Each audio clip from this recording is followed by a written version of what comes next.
This week on Quadriga, neo-Nazi terror trial, lessons for Germany.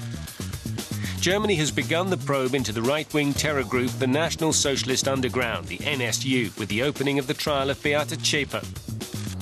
Zschäpe is accused of involvement in the murder of 9 people with a migrant background and a policewoman, 2 bombings and a series of bank robberies, carried out all over Germany over a period of more than 10 years.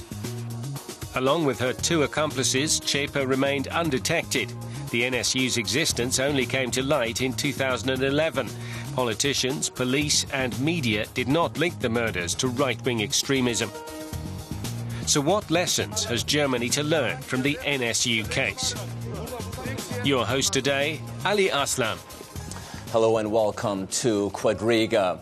How could a murderous neo-Nazi terror cell go on killing over 10 people for over a decade in Germany and not be detected by German security officials? And now that the trial has finally gone underway, what are the lessons that need to be drawn from this case? That and more I will discuss on today's show with my 3 experts. Welcome to Mehmet Daimagüler, who is a lawyer representing several of the victims' families. He is also the author of a book which looks critically at how integration and immigration is being dealt with in Germany. John Götz is an award-winning investigative journalist who works for Germany's public broadcaster ARD. He's also the co-author of the book Die Zelle, which looks at the origins of the NSU. And Melissa Eddy is the Berlin correspondent for the International Herald Tribune. She's been covering the trial from the very beginning. Melissa Eddy, you were at the courtroom in Munich. A lot of media attention, not just German, but also international media attention as well. Absolutely. What stood out for you most? What are the impressions that have stuck with you from the first day? I think the media attention was definitely one of the impressions. There were more media in the room that was open to the general public than there were general public. You had a handful of people who had been there from the day before. They came already on the Sunday in order to get in, and everyone thought there would be a crush, but 15 minutes before the courtroom opened, people were still getting in line who were able to get in, and that's something, for example, the Demjanjuk trial that was not seen. The other thing that stood out was I think there was just sort of overall a sense of relief that the trial was starting, having been delayed, that at least now it's moving ahead. And perhaps the last thing was I was somewhat surprised at how heavily the focus was on Beate Zschäpe in the discussion and her presentation, which there's a lot to say about, but it almost sort of became the overriding theme of the trial's opening, which I think is unfortunate. And we'll talk indeed more about the sole focus of Beate Zschäpe and the ramifications. Mehmet Daimagüler, you were also in the courtroom in Munich, representing several of the victims' families. What was your impression? I was sitting among the victim families, orphans, widows, and I really was deeply impressed by the dignity of these people who suffered so much. They lost their loved ones, and then they were not allowed to be a victim. They were suspected for over a decade of being the murderers without having any hints for that. And still, the people survived, and they waited for this day. And then they were sitting in front of the suspected murderers. And the way they dealt with this difficult situation impressed me very much. These people did not call for revenge. They're just waiting for justice. And indeed, John Götz, the trial, as both Melissa Eddy and Mehmet Daimagüler said, is finally underway. It's been postponed for a few weeks over the controversy over the allocation of media seats. Finally is now underway, and the focus very much is on Beate Zschäpe. Do you think that this sole focus, this predominant focus on Beate Zschäpe is misleading? Well, I mean, Beate Zschäpe is on trial, right? I mean, there was a reason why. I mean, I think what we all find distasteful and disgusting, that it was all about her, what she was wearing, and it was about how she had her hair and how, I mean, that issue I thought was distasteful. And, you know, the victims' families is something that didn't get reported on in the same way. And A lot of people are saying this could not have been the work of a so-called trio of just 3 people. They're saying Beate Zschäpe, obviously the only surviving member of this trio, Uwe Bernhardt and Uwe Mundlos, committed suicide right after basically they were found out and discovered. What do you make of this? Do you think that the focus on this trio is also misleading? Well, I mean, you write about this trio in the beginnings of this trio in your book. Yeah, I mean, they came out of a very racist atmosphere of the early 1990s, and you can really make an argument that they basically stayed true to themselves, you know, in the early 1990s. There was an atmosphere in the early 1990s in Germany where every weekend, you know, refugee homes were attacked and firebombed, and that's the atmosphere that that this whole cell grew out of.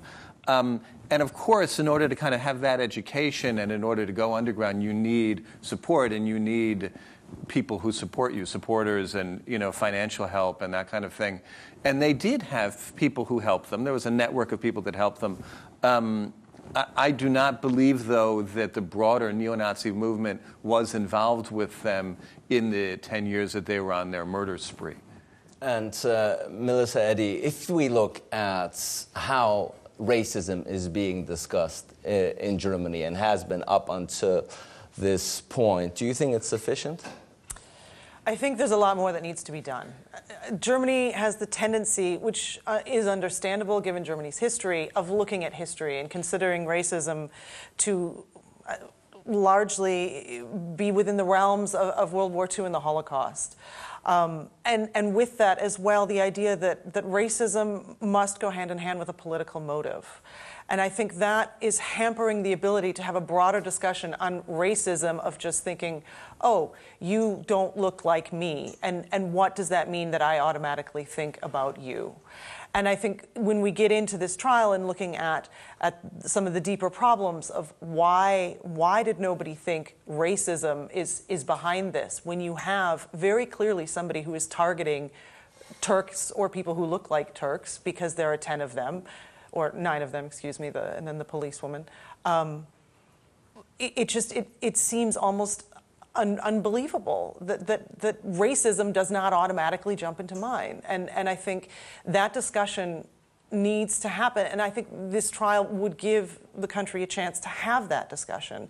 And they need to have that discussion because they've shown in the past that they can have a discussion about the repercussions of racism and what it means. But that needs to be brought up now. It needs to be taken out of the past and brought to the present day and looking ahead to the future. Mehmet Güler, is this country ready to have this discussion? Ready or not, we need to have this discussion. And from my perspective, it was nearly a taboo to even speak about racism, especially after 9/11. The only topic we were not allowed to talk about was Islamism. But racism, no, sweet Lord, we do not have racism, but we do have racism. I have read like 300,000 pages of files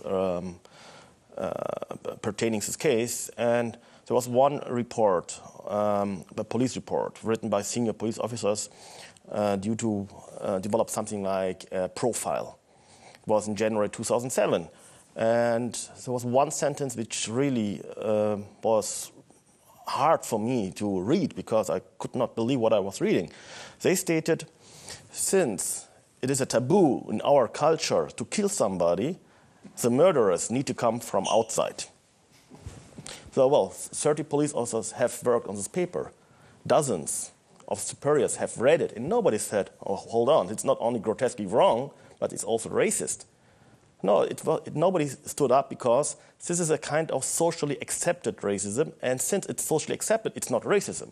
And this is a problem, in my opinion. We need to talk about that. And indeed, John Goetz, for the longest time, police and German security officials looked within the Turkish community, didn't they, to shed light on these killings. How do you explain this, that not one of them bothered to at least raise the question that perhaps there was a racial motive behind this? I mean, what's fascinating is that you had the FBI was asked to consult on the case, And within a week, or I can't remember the exact number of days they worked on the case, they came back and said, I think you should look for a racist murderer, right? I mean, and it's interesting, it's because the FBI is not frequently not correct on a lot of things. I mean, it was amazing that they came up with that analysis so quickly. I mean, I think it reflects a really profound institutional racism within the police and security forces, right? And the fact that it was assigned to organized crime. The cases were assigned to organized crime, and then they only look to organized crime. I mean, then it's their job to stick and only look for organized crime. And I submit to you that virtually any of us, if you go 4 or 5 cousins, will find somebody who's involved in some kind of drug dealing. Do you know what I mean? I mean, if you really it's just 6 degrees of separation. And so they were able to find some weird, distant relative of the victims who was involved in some kind of thing, and then that all became part of their huge organized crime conspiracy, which was nonsense. And Mehmet Demirgüler, John Götz talked about the institutionalized racism in Germany. How widespread do you think this racist mindset is in security services and institutions in Germany? Well, we have racism in society. Yeah? And we did have a report or a science paper from the Friedrich-Ebert-Stiftung talking about racism, especially in Eastern Germany. So 20% or so of society are, for example, following anti-Semitic patterns. So very basically asked, we have 270,000 police officers, security force in Germany. And let's say only 1% are in some kind involved to neo-Nazi or racist ideas. We are talking about 2,700 police officers. And we know that the average in society is much higher. And so I think we have a problem. And I think we are living in denial. I've spoken with 1 or 2 members of the Parliamentary Investigation Committee on this case, and I've asked them whether or not they intend to talk about institutional racism. And they were like shocked. No, this is not the topic. But I think, yes, this is the topic.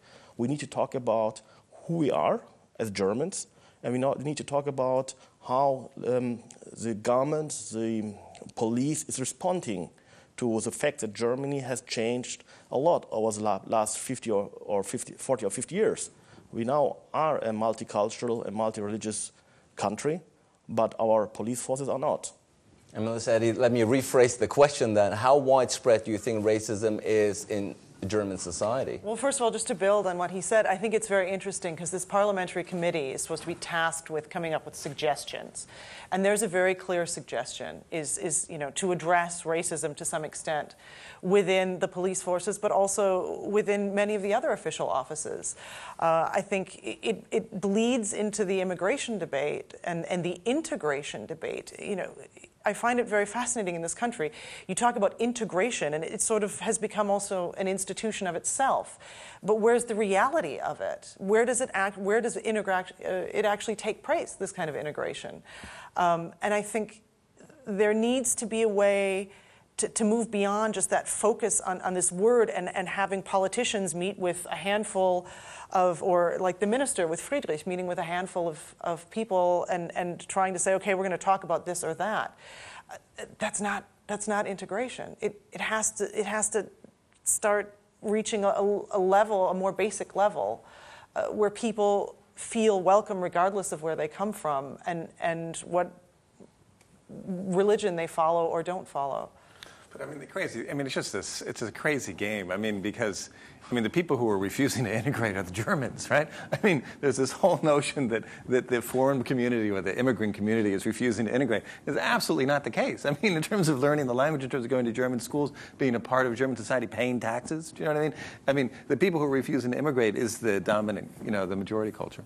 They're refusing to allow that integration to join them, if you will. There's this real sort of defense against it. No, they live in there's a great, of course not all Germans, right? But there's a big part of the population that has an image of Germany and their understanding of what the society is pre-1950, right? You know what I mean? That it's basically we're one dimension, one religion, one ethnic community, state. And that kind of remains the self-understanding of the country. And in terms of the fact that it has radically changed in the last 50 years, people don't like to kind of take that into their daily decisions, their daily understanding of where they live. An example of that, just real quickly, getting back to the trial, I have to say, and maybe you could speak a bit more of this, when the judge went through and was reading off the names of all of the lawyers who were there representing the co-plaintiffs, the Nebenkläger, he stumbled over a lot of those Turkish names, and I felt that was really lacking in respect. And there was even one woman who he called her Herr, I can't remember her name. He stumbled over it, so I wasn't able. And she basically said to him, "No, I'm a woman, and you've got pretty much all of it wrong." And then she pronounced her name properly. And I thought, if you're going to read these names out in front of a court, you owe it. These are lawyers. These are, in a way, your peers in this profession. You owe it to them to be able to pronounce their names. And if you can't pronounce them, there's somebody who will help you and rehearse it before the general public go out and say that. Being a German with a Turkish background, you don't spend time to think about stuff like this. You're right, but we are dealing with much bigger stuff. Let me give you one example. When last year Mr. Westerwelle, our foreign minister, paid a visit to the chairman of the Turkish community of Germany, Mr. Kollert, for his condolences, right?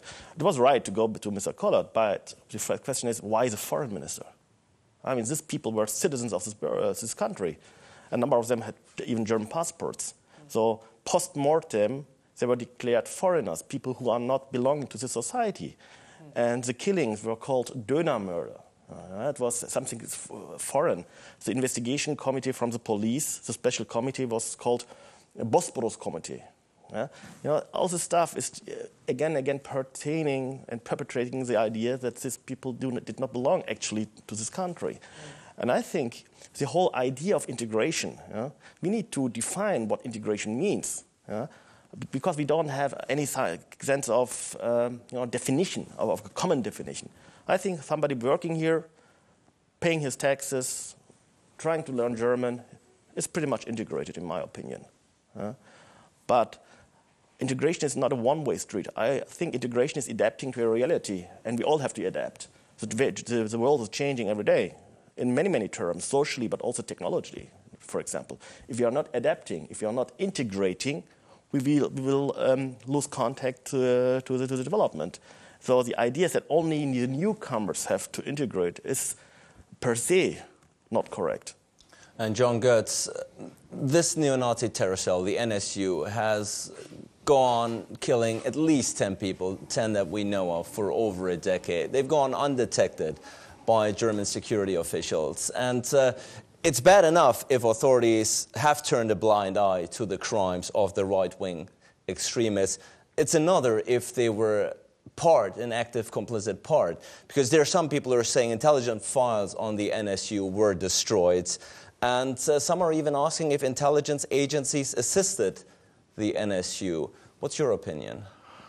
Well, I mean, I've worked on the case since November 2011 and have worked, for the Süddeutsche Zeitung and for AOD, and we have looked as hard as we possibly could to find any evidence of police complicity in terms of aiding and abetting, assisting these neo-Nazis.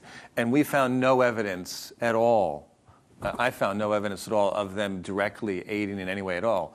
What there's massive evidence of is institutional racism. I mean, an inability to actually kind of look at what's right in front of your face, not listening to witnesses, not listening to victims' families, who said, oh, we think it's skinheads. There were eyewitnesses who thought it was skinheads. There were people who made a connection between the Nuremberg killing and the Dortmund bombing, so there's all that kind of stuff. I see personally no evidence of any security force involvement in the killings. Well, first of all, we know that important files have been shredded in the headquarters of the German Secret Service. But then I have to mention the killing of Mr. Yozgat in Kassel. It was a young guy who was killed in his internet cafe. At very much the same moment, a Secret Service agent was at the scene of the crime. And we do not have a convincing explanation yet for what he has done there. So you saying we do not have evidence, it's not really fully convincing me. Because one, evidence has been destroyed, and secondly, we have this guy sitting in this internet cafe, and then right after the killing of Mr. Yozgat, just going away without reporting to the police as a witness. He was found later, and he was found to be maybe a Nazi himself, because everybody in his village said, "Oh, this is he's called Little Adolf, and he has also this Nazi material in his apartment." So we do have question marks, and the shocking thing is, I'm a lawyer in Germany. I trust my country, and now a year later, a year after I have taken this job, I have to ask this kind of questions. And I was used to ask this kind of questions in countries like Belarus or Zimbabwe. And now we're talking about Germany. And so you think that the police and secret intelligence and secret services in Germany have actively aided the NSU? No, I do not think that. But I'm not excluding any kind of idea. We have to investigate it, and this is, in part, the job of the trial. But I'm not going to start this trial with any kind of blind spots from the very beginning. We need to deal with this case in a very, very open-minded way, rather than saying, no, this is not possible. This is something which can only happen in some mediocre countries outside Europe. No. We have to be very, very focused and have to follow every hint. And this case in Kassel is a big question mark. I don't know how you are thinking about this Yozgat killing case. I mean, we have in U.S. history, we have, I think it was 24 Black Panthers were just killed by the FBI, right? I mean, we have, just shot with, I don't know of any evidence, including the Kassel case, that the police were actively involved. There was a Secret Service agent in the cafe when the man was killed, which is absolutely strange, and the explanations are not there. I think that there's a real problem, though, with the notion that so many people are focused on were the security services involved or not, and that it's actually kind of the wrong debate. The real debate, I think, is actually racism in German society and the institutional racism in the police forces. But it's equally important to ask whether the secret intelligence and secret services were involved, no? Yeah, but I think it's a detour. It's a detour that's not going anywhere. And then every German can oh, okay, well, there's no proof. I only agree in parts, because we are really talking about two levels. One is the investigation of the crime. We have to do that, and we cannot accuse somebody or excuse somebody from the very beginning. We have to be open-minded. The broader debate in society about who we are, about racism, anti-Semitism, homophobia, Islamophobia, all this stuff, we need to have this debate. We need to conduct this, but we are not doing it yet. And I hope that the trial and the media coverage on the trial might trigger this kind of debate. I hope it. I'm not really optimistic, but I hope we can achieve it. And Melissa Eddy, is it possible that so much incompetence happened at once over the time span of a decade? What do you make of this? So far, I don't have the deep view into all of the files and the documents that they have. From my perspective, it appears that yes, it was possible. And I think history has shown, also in the United States, cases where authorities have overlooked things. I think it's part of what makes covering this trial really difficult is there are so many possible detours. And not only the trial, the whole history. You can delve into it in a real deep investigative manner. But if you want to try and trigger this public debate, you have to find a way to be able to do that, to be able to get people talking about it. And I think that makes the challenge of covering this as a journalist, it's very great, because you have to pick and choose. Where do you want to delve? Where do you want to probe? What do you want to highlight? And I agree. I don't know if this will trigger the debate that it needs to trigger or not. And obviously covering this from the international perspective is different than my colleagues who cover this for the German media. I've covered the security forces and intelligence services in Germany now for a long time, and just the staggering incompetence, right? And I think that's something that people don't realize is these are people who have to fill out forms to leave the building. I mean, I'm exaggerating a little bit, but the idea that they would take initiative to do anything is it doesn't reflect a knowledge of, again, a staggering incompetence, kind of, they're out of the building, at 3:01 on Friday afternoon. That's the kind of scene that we're talking about. But then again, the headquarters of the German Secret Service in Cologne. Just imagine the situation. On November 3rd, when I remember rightly, the NSU was discovered. And then the Attorney General decided this is a state security case.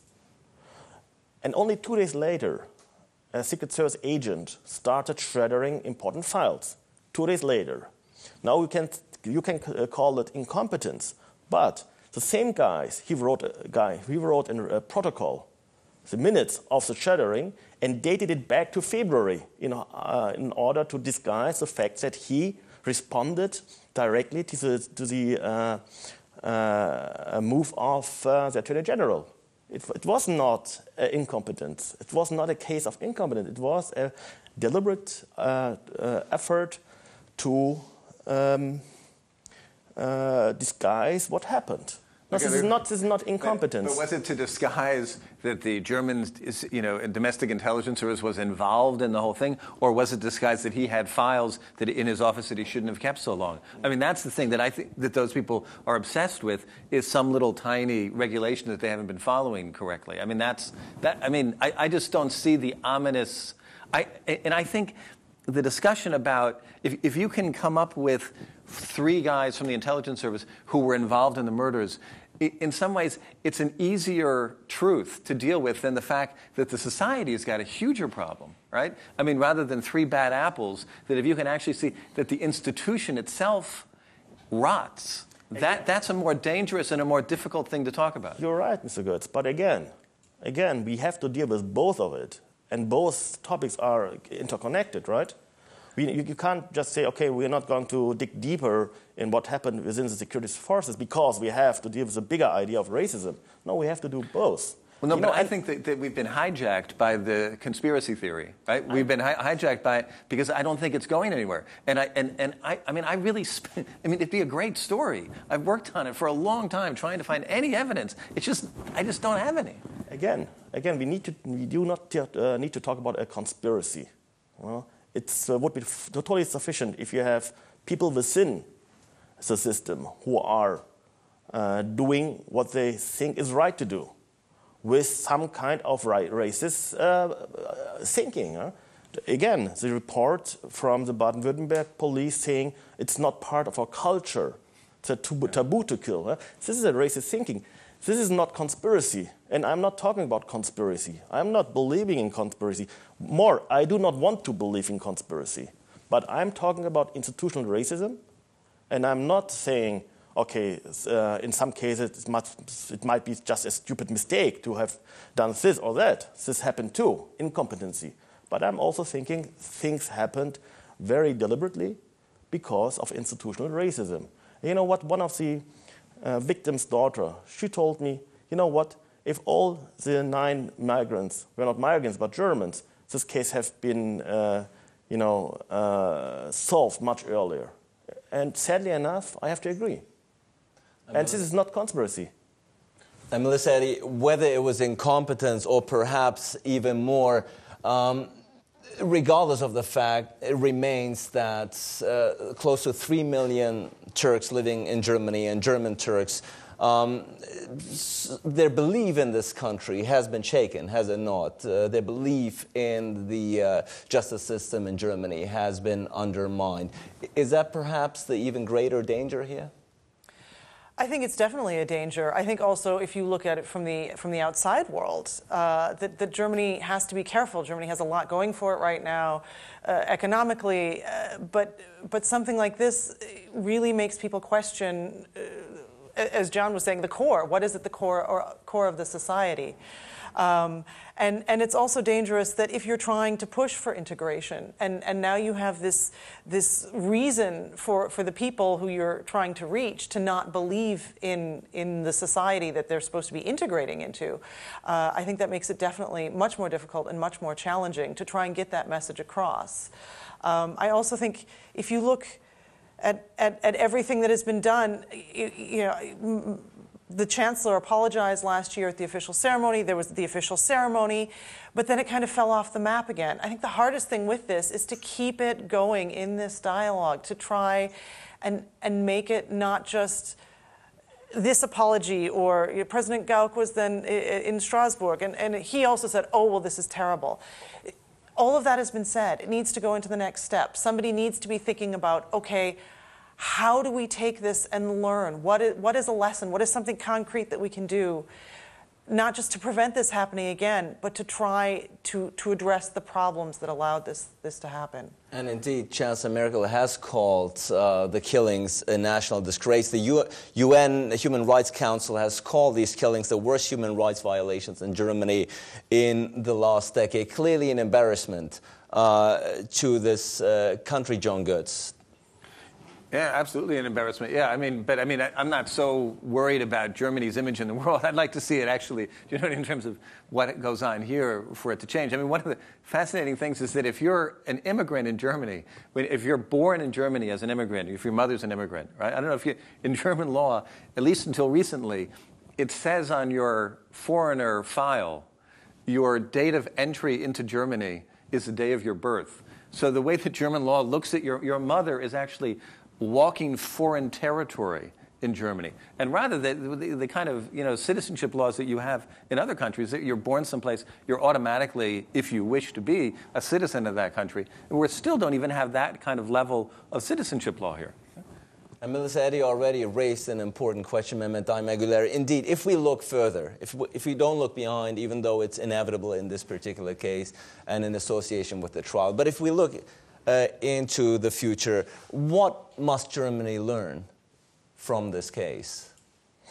We have to understand that being a German is not a matter of blood or some obscure idea of blood.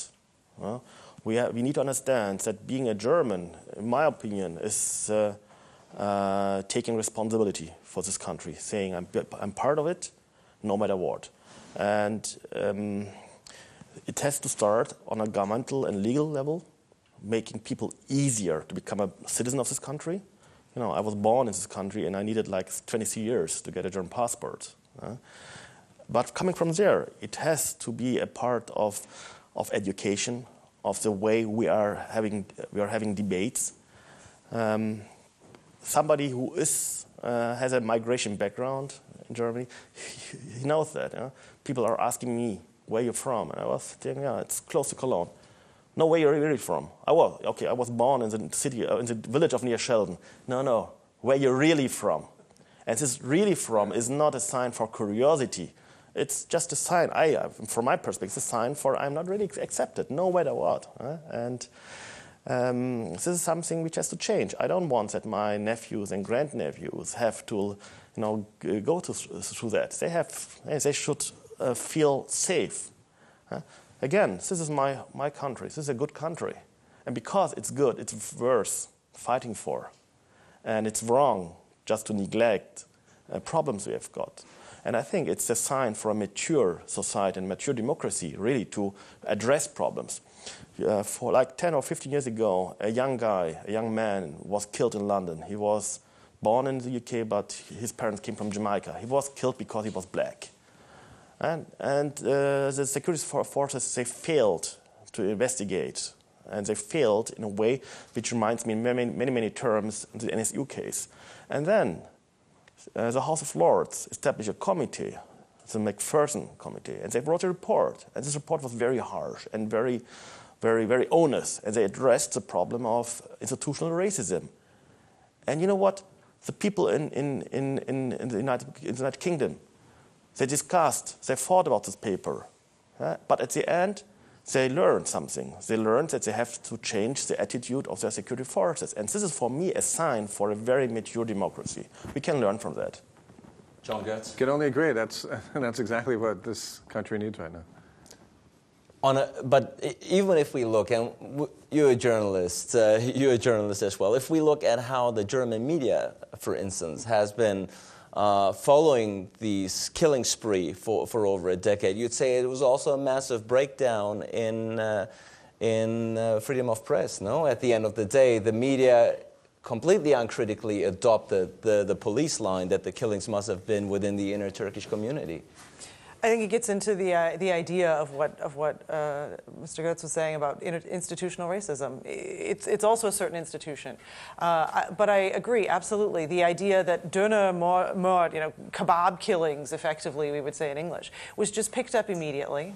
Nobody questioned it, and in fact, I'd read about it before I really sort of delved into this in 2011. I assumed, stupidly now, I think, that all of these men who were killed must have been running kebab stands. One of them was. Only one of them was. But it was the impression that you got if you didn't delve into it and really try to figure out what was going on. And some of the victims as well said how hurtful that was, which I can imagine. One of the victims whose father had built up this business here, an entrepreneur, he'd been successful, and Germany should have been thrilled that this guy was able to come and do this, and instead he was written off as a dead kebab stand guy. And that's... It would be like if there was a series of killings against Americans calling them hamburger murders. Do you know what I mean? Right. I mean, it's just disgusting, Right. And I think, again, the media, and I had mentioned this in the beginning, this focus now suddenly on what Zschäpe was wearing. I mean, obviously everybody had been waiting to see her because it had been a year, there was this build-up. But there were also, if one really watched her, you could tell this was her front. This was her moment. And to me, it sort of spoke to her ability to have run this whole show, that she was able to look very professional. But when she shifted from leg to leg, she picked her fingernails. You could tell that she was nervous and that she knew what was at stake here. And that was her sort of, I won't go down with a fight, but just to focus on that she had her hair dyed sort of made me think, where's this going to get us? That's not actually the issue here. The self-proclaimed aim on the part of the NSU was, through these killings, to strike fear in the heart of the migrants here in Germany and eventually make them leave this country, make them leave Germany. I think, at least in that regard, I think it's fair to say that they won't succeed. No. No. I think, bizarrely enough, not the NSU made us migrants, doubt in parts our home, our country. It was a reaction of the security forces, which make me a little nervous.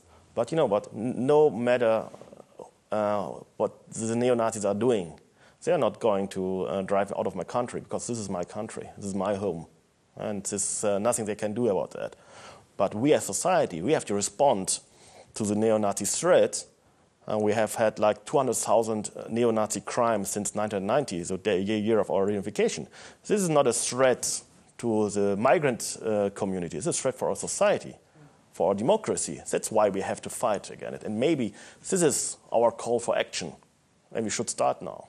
And those actions indeed are not only directed towards migrants, but still some people are saying there is a tendency to downplay and underestimate right-wing extremism in Germany on the part of the majority society. Would you agree? Well, I think, there's a lot of the German society was very happy, and I don't misunderstand this, but there was a certain amount of relief that it was East Germans killing Turks. You know what I mean? These are two groups that we don't need to worry about. These are two groups who are kind of marginalized, and we don't need to feel that we've been involved in any of the problems. And a lot of the network, that did help them was West German. Do you know what I mean? And they were the West German neo-Nazi scene for years before they went out into their killing spree. So it's just kind of nonsense.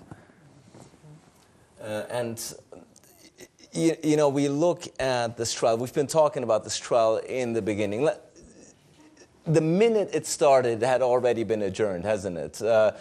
we're looking at a very long and thorny road here, no? Until we can actually reach a ruling here. Absolutely. I think just the fact, and not being a legal expert, but the fact that the judge immediately just took this time because he realized he needed, I interpreted this, he needed this time in order to figure out, okay, how are we going to go? But the trial on the first day, I kept thinking of the American word filibuster, where you're just trying to hold it up, and this guy was reading on and on and on, and the room is packed, and the air is just heavy, and we were all struggling upstairs to stay awake. I mean, I can't imagine what the victims must have been thinking as well. I don't know if they were actually prepared for. I mean, it's the way the legal system works, obviously, and we have to go through that process. And there will be other points where witnesses are questioned and all. But it's not going to be an easy trial on any fronts for anyone involved. Mehmet Demirgüler, a lot of witnesses will be heard in this trial. At the end, what would the most desired outcome be of this trial, if it were up to you? Justice. Justice. I mean, this is what a trial is about. What would justice be in this case? Full investigation, and if the indictment is true, and I believe it is, Mrs. Zschäpe should never become a threat again, at least not for the next 20, 25 years. But we'll see. This trial is not a sprint, it's a marathon, and we have just started. This is not a sprint, but a marathon indeed, and we just got started indeed. I want to thank my guests. I want to thank John Goetz, Mehmet Demirgüler, and Melissa Eddy for shedding some light on this very complicated and intricate path towards finding justice at the end of the day. Thank you out there for tuning in, and looking forward to seeing you again next week for a new edition of Quadriga.